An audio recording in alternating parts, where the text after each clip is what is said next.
Movie की शुरुआत में हम एक पहाड़ी इलाके को देखते हैं जहां पर एक लड़की लोगों से लिफ्ट मांग रही थी। इस लड़की का नाम होता है केटी। थोड़ी देर बाद वहां से एक ट्रक वाला गुजरता है, वो केटी को लिफ्ट दे देता है। इसके बाद केटी अपना सामान रखकर उस ड्राइवर के साथ जाने लगती है। थोड़ी देर बाद वो ड्राइवर केटी को गलत तरीके से छूने लगता है। यहाँ पर केटी उस ड्राइवर को कुछ भी नहीं कहती। इसके बाद वो ड्राइवर केटी के साथ जोर जबरदस्ती करने लगता है, मगर फिर भी केटी उससे कुछ भी नहीं कहती और उसके जूते निकालकर और अपना सामान लेकर वहाँ से भाग जाती है। अब केटी की इस हरकत को देखकर वो ट्रक वाला उस पर काफी गुस्सा करता है, मगर केटी फिर भी वहाँ से भाग जाती है। अब वहाँ से जाने के बाद केटी को एक घर दिखाई देता है और वो वहाँ पर चली जाती है। थोड़ी देर बाद वहाँ पर उस घर का मालिक जैस आता है। वो केटी को अपने दरवाजे पर बैठा हुआ देखकर काफी हैरान होता है और उससे पूछता है कि तुम कौन हो और यहाँ पर कैसे आई हो, मगर केटी उसकी बातों का कोई भी जवाब नहीं देती, बल्कि और वो उसके साथ फ्लर्ट करने लगती है। अब थोड़ी देर बाद जैस अपनी भैंस का दूध निकालने के लिए वहाँ से चला जाता है, लेकिन वहाँ पर केटी भी आ जाती है और वो जैस से बातें करने लगती है। इसी बीच वो भैंस का दूध भी पीने लगती है।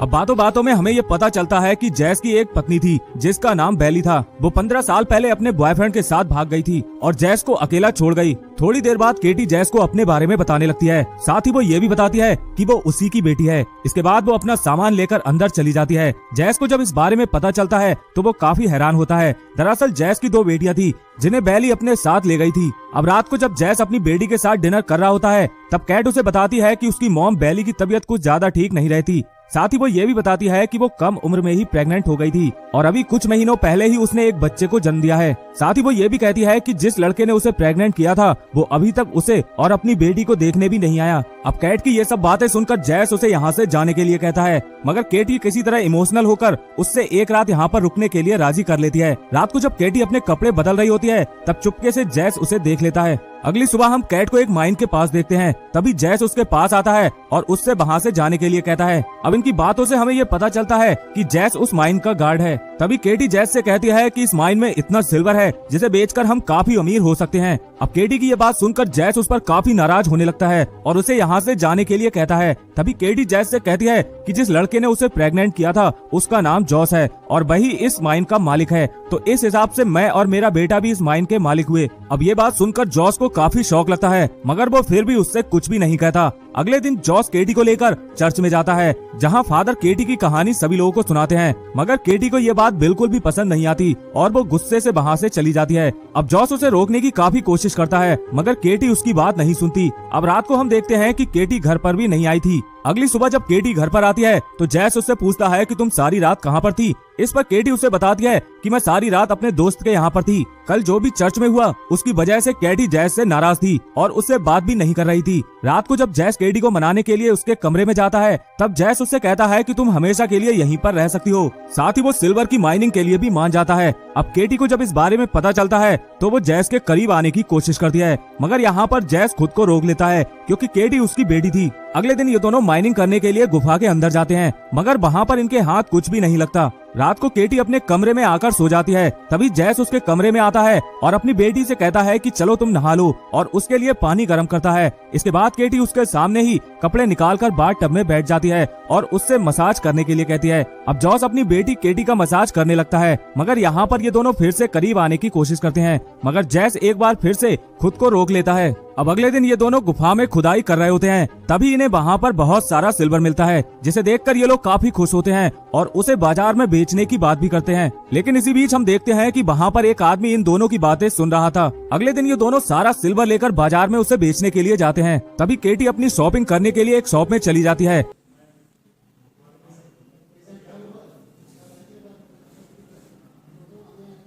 केटी अपनी शॉपिंग करने के लिए एक शॉप में चली जाती है। उधर जैस सारा सिल्वर बेचकर उसी कपड़ों की दुकान में आता है। वहाँ की ऑनर उसे बताती है कि केटी सामने वाले क्लब में गई है। जब जैस उस क्लब में जाता है तब वो वहाँ पर केटी को किसी और आदमी के साथ डांस करते हुए देखता है। ये बात जैस को बिल्कुल भी पसंद नहीं आती। वो केटी को रोकने की कोशिश करता है, मगर केटी उससे कहती है कि जो मुझे चाहिए वो तुम मुझे नहीं दे सकते। अब जैस उसकी ये बात सुनकर समझ जाता है कि केटी को क्या चाहिए। इस पर जैस उससे कहता है कि तुम जैसा कहोगी मैं बिल्कुल वैसा ही करूँगा। अब जैस की ये बात सुनकर केटी रुक जाती है, मगर केटी जिन लोगों के साथ जा रही होती है वो लोग जैस पर हमला कर देते हैं। यहाँ पर इन सभी लोगों में काफी ज्यादा फाइट होती है और आखिर में जैस उन सभी लोगों को मारकर वहाँ से भगा देता है। अब इस लड़ाई की वजह से केटी और जैस को कोर्ट में हाजिर होना पड़ता है और वहाँ पर कुछ फाइन लगाकर इन्हें छोड़ दिया जाता है। जब ये लोग घर पर जाते हैं तो वहाँ पर इनके लिए एक सरप्राइज इंतजार कर रहा था। यहाँ हम ये देख पाते हैं कि केटी की बहन टीना उसका घर पर इंतजार कर रही थी। वो उसके बेटे को भी अपने साथ लेकर आई थी। केटी जब अपने बेटे को जैस से मिलवाती है तो जैस उससे मिले बिना ही घर के अंदर चला जाता है।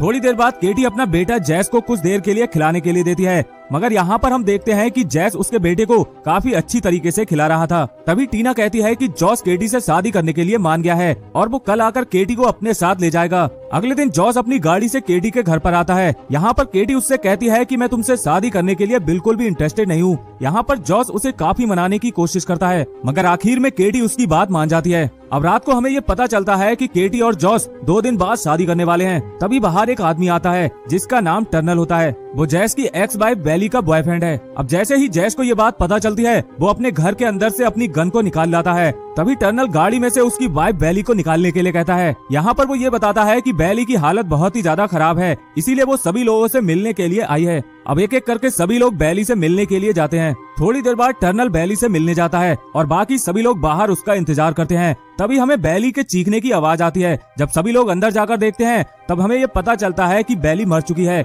यहाँ पर टर्नल सभी लोगों को बताता है कि बेली ने उस पर हमला किया था, जिसकी वजह से उसे मजबूरी में बेली को मारना पड़ा। अगले दिन बेली का फ्यूनरल हो रहा होता है। तभी हम देखते हैं कि टर्नल वहाँ पर नहीं था। इस पर जैस समझ जाता है कि वो जरूर माइन से सिल्वर निकालने गया होगा। वो अपनी गन को लेकर माइन की तरफ भागता है। वहाँ जॉस देखता है कि टर्नल के पेट पर भी वही बर्थ मार्क था जो केटी के बेटे के पेट पर था। इससे वो समझ जाता है कि टर्नल ही उस बच्चे का बाप है। अब कुछ देर इन दोनों में काफी बहस होती है और आखिर में जैस टर्नल को गोली से शूट कर देता है। अब मरते मरते हुए टर्नल उसे बताता है कि केटी तुम्हारी बेटी नहीं है, केटी का बाप मैं हूँ और उस बच्चे का बाप भी मैं हूँ। इसके बाद जैस टर्नल की बॉडी को माइन में ही दफना देता है। अगले दिन जैस जॉस के घर पर जाता है और उसे सब कुछ बता देता है। इसकी वजह से जॉस केटी के साथ शादी करने से मना कर देता है। अगले दिन केटी जॉस का इंतजार कर रही थी, मगर जॉस वहाँ पर नहीं आता। ये देखकर केटी काफी ज्यादा अपसेट हो जाती है। अब रात को जैस केटी से कहता है कि मैं माइन से फिर से सिल्वर निकालने के लिए जाऊंगा। इसके बाद केटी का दिमाग फिर से ठीक हो जाता है। जब ये दोनों माइन के अंदर सिल्वर निकालने के लिए जाते हैं तब यहाँ पर ये दोनों काफी करीब आ जाते हैं और वहीं पर गिल्ली डंडे का गेम खेलने लगते हैं। जब ये लोग सिल्वर निकाल कर बाहर आते हैं तो वहाँ हम देखते हैं कि पुलिस आ चुकी थी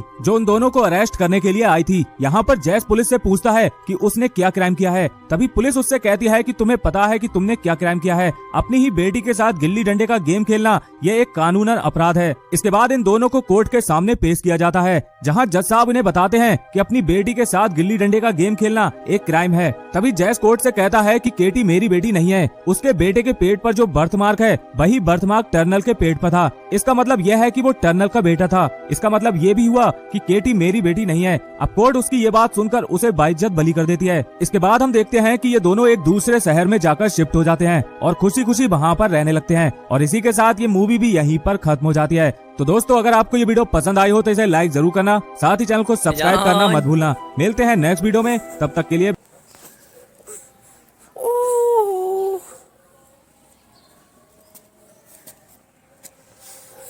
ओले ये कौन है? ये यार आ दिया।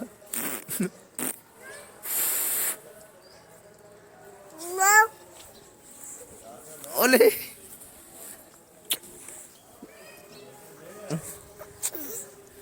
ओले